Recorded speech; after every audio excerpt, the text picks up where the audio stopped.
প্রতিটা রাঁধুনির রান্নার হাত যেমন একরকম হয় না, তেমনি সমাজে প্রতিটা মানুষের ব্যবহারও একরকম না। শুধু শিক্ষাগত যোগ্যতা অর্জন করলেই শিক্ষিত হওয়া যায়, কিন্তু জ্ঞানী হওয়া যায় না।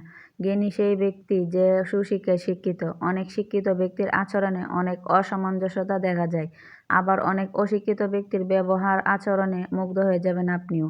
ভদ্রতা এমন একটা জিনিস যা অন্য কেউ আপনাকে শিখিয়ে দেবে না।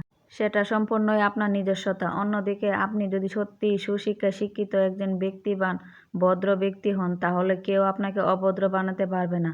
অন্যের গায়ে কাদা না ছুঁড়ে আগে নিজেকে সংশোধন করুন।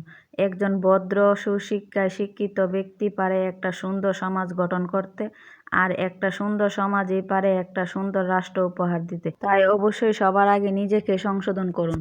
আমি তো প্রথমে ভুলেই গেছি যে আপনারা কেমন আছেন তা জিজ্ঞাসা করতে।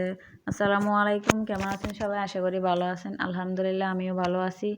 আমি আজ আপনাদের সাথে শুটকি ভাজি শেয়ার করলাম।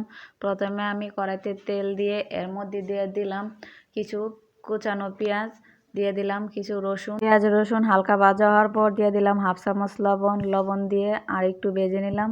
ভাজা হওয়ার পর এর মধ্যে আমি দিয়ে দিলাম সব মশলাগুলো আগে আমি পানি দিয়ে মেখে রেখেছিলাম। এর মধ্যে আছে 2 চামচ মরিচ, 1/2 চামচ হলুদ, 1 চামচ লবণ।